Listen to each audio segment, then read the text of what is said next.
ওযু করলে পাপ ঝরে যায়, সালাত পড়লে পাপ ঝরে যায়। মসজিদের দিকে যত কদম হেঁটে যাবেন প্রত্যেক এক কদমে পাপ ঝরবে, প্রত্যেক এক কদমে মর্যাদা উঁচু হবে।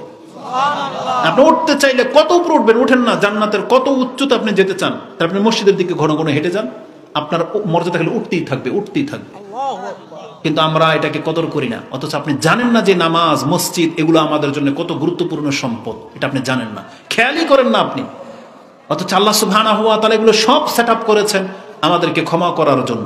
তো রাসূল বলেছেন 5 ওয়াক্ত সালাত, জুমাআতু ইলাল জুমআ, এক জুমা মানে গত জুমায়, এই যে গতকালকের জুমা যে গিয়েছে, আগামী জুমায় যদি জুমার দিন চলে আসে আর আপনি জীবিত, আপনার এক সপ্তাহের পাপ মাফ। এটা আল্লাহ আমাদেরকে এটা করেছে।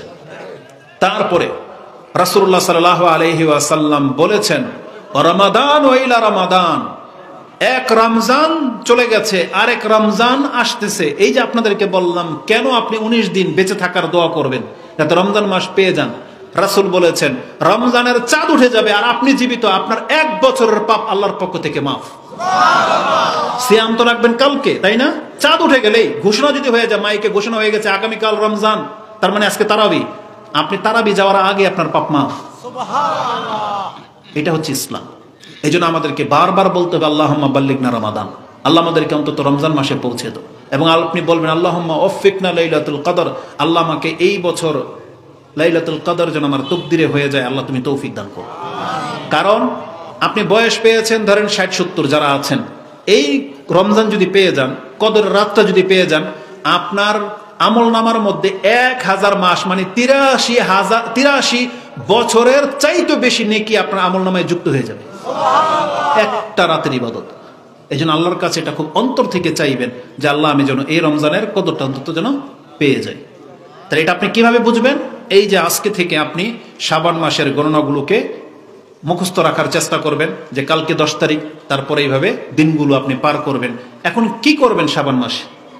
যেটা আপনাকে করতে হবে সেটা হচ্ছে আমাদের নবী মুহাম্মদুর রাসূলুল্লাহ সাল্লাল্লাহু আলাইহি ওয়াসাল্লাম তিনি যা করতেন। আয়েশা রাদিয়াল্লাহু তাআলা তিনি বলেন, কানা আহাব্বু শুহুরি ইলা রাসূলিল্লাহি সাল্লাল্লাহু আলাইহি ওয়াসাল্লাম আইয়াসুমাহু শাবান সুম্মা ইয়াসিলু বিহি রমাদান। রাসূলুল্লাহ সাল্লাল্লাহু আলাইহি ওয়াসাল্লামের কাছে এটা পছন্দনীয় ছিল, তিনি প্রত্যেক শাবানে সিয়াম রাখতেই থাকতেন, রাখতে রাখতে রমজানে পৌঁছে যেতেন। তার মানে এত বেশি সিয়াম রাসূলুল্লাহ সাল্লাল্লাহু আলাইহি ওয়াসাল্লাম এই শাবান মাসে তিনি রেখেছেন। এই মর্মে কয়েকটা হাদিস আছে যেটা আমি আপনার কাছে পেশ করি। আয়েশা রাদিয়াল্লাহু তাআলা আনহা, তার আগে উসামা বিন যায়েদ তিনি বলতেছেন, কুলতু ইয়া রাসূলুল্লাহ মা আরাকা তাসুমু মিনাশ শাহরি মা আরাকা তাসুমু শাহরাম মিনাশ শুহুরি মা তাসুমু মিন শাবান।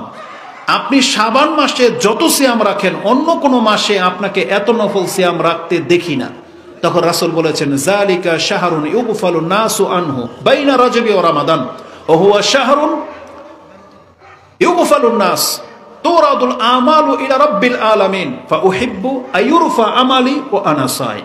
ইমাম নাসাই, ইবনে মাজাহ তানাই নাসাই, মুসনাদ আহমদ এবং সেই বাজ্জারের মধ্যে হাদিসটি আছে। নাসাইতে আপনি 2357 মানে 2317 নম্বর হাদিস এটা পেয়ে যাবেন।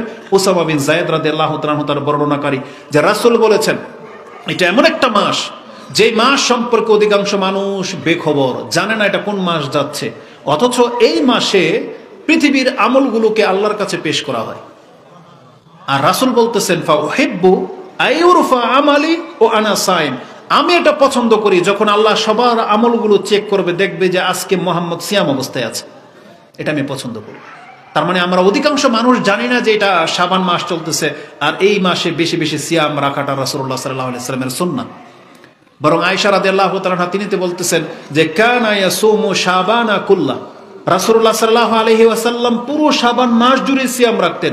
এবং তার ব্যাখ্যা তিনি নিজেই করতেন, তিনি বলতেছেন কানা ইয়াসুমু শাবানা ইল্লা কালিলা, রাসূলুল্লাহ সাল্লাল্লাহু আলাইহি ওয়াসাল্লাম খুব অল্প কয়েকদিন ছাড়া বাকি পুরো শাবান মাস জুড়ে সিয়াম রাখতেন।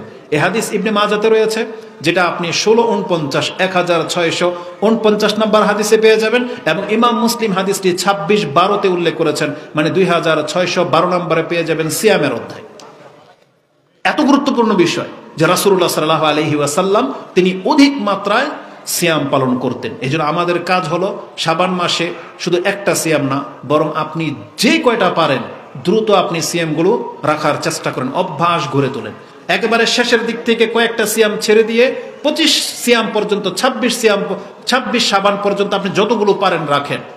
আর শেষের 3-4 দিন রাখেন না, যেহেতু নিজের একটু শক্তির প্রয়োজন, তো ফরজ সিয়াম সামনেই রয়েছে, তার আগে আপনি সিয়াম রেখে রেখে নিজেকে অভ্যস্ত করে নিন। কেন? কারণ আমরা দেখেন 10 মাস সিয়াম রাখিনি, 10 মাস যা ইচ্ছা তাই ভাবে চলেছি। যেই দিন রমজান শুরু হয়ে যাবে, আপনি চাইলেই একদিনই আপনি সোজা হয়ে যেতে পারবেন না। এই জন্য আপনাকে আগে থেকে, এখন থেকে প্রিপারেড হতে হবে, সতর্ক সাবধান হতে হবে, যাতে প্রথম রমজান থেকেই যেন আমি সৎ ব্যক্তি হতে পারি, যাতে আমার সিয়ামগুলোকে হেফাজত করতে পারি, যাতে আমার পাপগুলোকে আমি মাফ করাইতে পারি। কারণ আজকে আমাদের অভ্যাস যা হয়ে গেছে, আমরা সারাদিন দেখি টিভি, নেট, মোবাইল খুললেই নাচ গান এগুলো নিয়ে ব্যস্ত আছেন, নামাজ পড়েন না। তার মানে রমজানের শুরু হলেই যে আপনি সবকিছু ছেড়ে দিতে পারবেন, এটা হবে না। এই জন্য আজকে থেকে আপনি কন্ট্রোল হন, আজকে থেকে আপনি নিজেকে একটু টেনে ধরেন, আজকে থেকে প্রতিনিয়ত 1 পৃষ্ঠা 2 পৃষ্ঠা করে কোরআন পড়ার চেষ্টা করেন, একটা দোয়া মুখস্থ করার চেষ্টা করেন, যাতে রমজান মাস আসতেই আপনি উত্তম চরিত্রে আল্লাহর কাছে আপনি পেশ হতে পারেন। কারণ রাসূলুল্লাহ সাল্লাল্লাহু আলাইহি ওয়াসাল্লাম বলেছেন, মান আদরাকা রমাদান সুম্মান সালাকা ক্বাবলা আইয়ুগফার লা ফাদাখালান নার। যেই ব্যক্তি রমজান মাস পেল কিন্তু রমজান মাসে কর্ম করে নিজের আমলকে মাফ করাইতে পারলো না, এই ব্যক্তি জাহান্নামে যাবে। আর জিবরাইল আলাইহিস সালাম বলেছেন আমিন, রাসূল বলেছেন আমিন। ওই যে ওই হাদিস যেটা মিম্বরে ওঠার সময় রাসূল বলতেন আমিন আমিন আমিন, বলছে আপনি 3 বার কেন আমিন বললেন? তার একটা ছিল, যেই ব্যক্তি মান আদরাকা রমাদানান সুম্মান সালাকা ক্বাবলা আইয়ুগফার লা, যেই ব্যক্তির উপর দিয়ে রমজান চলে গেল আর সে পাপী থেকে গেল, এই ব্যক্তি ধ্বংস হোক। রাগিবা আনফু রাজুলিন, বলছে বাউদা 3 বার বলেছেন। তারপর আরেকটা মুস্তাদ আহমদের ভাষা হলো দাখালান নার, বলছে কুল আমিন, আপনি আমিন বলেন, রাসূল বলেছেন আমিন। তার মানে আল্লাহর সৃষ্টির মাঝে জমিন এবং আকাশের মধ্যে শ্রেষ্ঠ 2 জন আল্লাহর বান্দা বলেছে আল্লাহ তুমি কবুল করো, তাদের দোয়া কি মিস হবে? মিস হবে না। এই জন্য রমজান মাস পেয়ে আপনি হারাইলে এটা আপনি মুসিবতে পড়ে যাবেন। রমজান যেমন গুরুত্বপূর্ণ বরকতের মাস, তেমনি এটাকে গুরুত্বের সাথে আপনাকে নিতে হবে, হেয়ালি ফেয়ালি করলে চলবে না। আমাদের মুসলিম ভাইদের যারা ছোটখাটো ব্যবসা করেন, চায়ের দোকানদার আছেন, আপনি পর্দা দিয়ে চা সিগারেট সব বেচেন, আপনি আপনার ধর্মের বিক্রেতা, জেনে নেন। আপনি সিগারেট বেচতেছেন না রমজান মাসে, আপনি আপনার ধর্মকে বিক্রি করতেছেন, জেনে নেন। আপনাকে সতর্ক সাবধান হতে হবে। এই পর্দা দিয়ে আপনি চা খাওয়াবেন, রুটি খাওয়াবেন, পারোটা খাওয়াবেন, আপনি আল্লাহর কাছে কি জবাব দিবেন? আল্লাহ যদি আল্লাহর চেহারার আপনার সামনে পর্দা ফেলে দেয়, যদি বলে যে তুই আমরা দেখতে পাবি না, কি করবেন তখন?